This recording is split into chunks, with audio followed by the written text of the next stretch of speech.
Okay, Mashima, you did it. I'm sad now. This is definitely going to go down in my book as possibly the second saddest chapter in the entirety of Eden Zero. First, obviously, being Witch's death in the last big arc, and then this one's actually going to be tied with the ending of chapter 1. Okay, so there are two big plot lines going on in this week's chapter. Obviously, the first, which takes up a majority of the chapter, is the Eden Zero trying to escape Undar before the chronophage hits, while being pursued and attacked by the Eden's One ship, which we now know is the true enemy that was controlling Ziggy the entire time. But even though that plotline takes up a majority of the chapter, I really do feel like for a majority of the fans who read this chapter, that was the B plotline that we really weren't that invested in, and the A plotline was what was going on the planet's surface with Elsie and Justice. Because we get to see these two former enemies finally reconcile after 18 plus years of fighting, and during their conversation we have Elsie reveal to Justice the true reason why she started the Civil War in the first place, that basically when they were kids she discovered her parents' plans with the Mobius system, and in an attempt to try to stop it she went to other countries to actually get advice from them, which snowballed into them starting a war against her parents.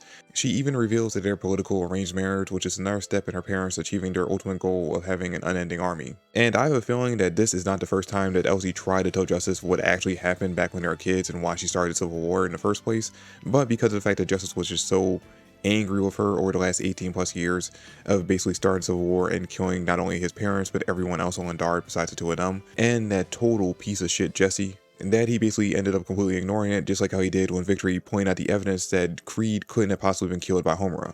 Because Justice was a single-minded character, he wanted revenge, and anything that got in the way of his revenge, he treated with extreme hostility, and anything that disproved his need for revenge, he completely ignored. But the key word in that is was, because in this chapter, Justice admits that he was wrong for blaming Elsie completely over what happened in the Civil War when they were kids over these past 18 years, and even admits that he now realizes that there's no way that Homura possibly could have killed Creed, and that Jesse had been lying to him the entire time. And this was nice. This is something that we've all been kind of waiting for since chapter 124 when we got to see their backstory, seeing these two characters finally reconcile and going back to being friends, and possibly going forward with their romantic feelings for each other. I mean, yeah, their marriage was arranged by their parents, but it did come down to the two of them actually liking each other at the end, so we might actually finally get to see two characters who look like Jalal and Urza actually become a couple. But unfortunately, that hope is immediately thrown out the window because we're reminded that the chronophage is quickly approaching the planet, and when Elsie tells Justice that he should run and get off the planet as quickly as possible, he asks her why she's not leaving, and she basically says that this is her home and she just wants to die here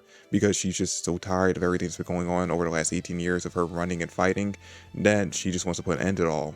And Justice says that he feels the exact same way, and the two decide to stay on the planet to make up all the lost time that they lost over the last 18 years by dying together. And the last scene we see of the two of them is them as kids like they were in the flashback, with Elsie saying that the two of them should kiss in their final moments. And yeah, that's the bittersweet ending for these two characters. They spent a majority of their lives at each other's throats trying to kill each other, but in the end they finally got to be together as a couple, and while it only lasted for a moment in real time, to them it was over 18 years. And honestly, we all should have saw this coming because in the afterwards of one of its previous volumes, Hero did mention that in this arc, Elsie would end up meeting a tragic end, which I kind of thought we might have got by when she basically defeated her mom and survived fighting Ziggy, but at the end of the day, she did end up meeting her end on this planet in this arc, but I wouldn't say it was a tragic one. I would say, while bittersweet, it was a great ending for these two characters. And then, like I said, the rest of the chapter is basically just Eden Zero running away from Eden's One while trying to escape the planet before the chronophage hits, which they do manage to do, and everyone else on the ship finally ends up finding out about the true enemy being the AI that's controlling the Eden's One.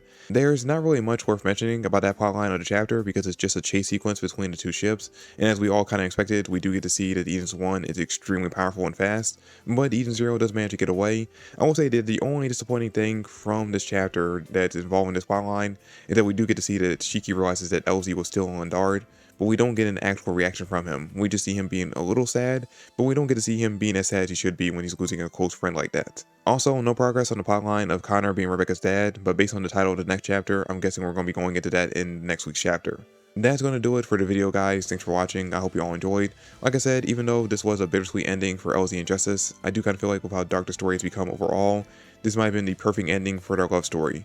Anyway, let me know what you guys thought in the comment section down below. That's it for the video. Thanks for watching. I hope you all enjoyed. If you did, please drop me a like, subscribe to the channel. I would greatly appreciate that.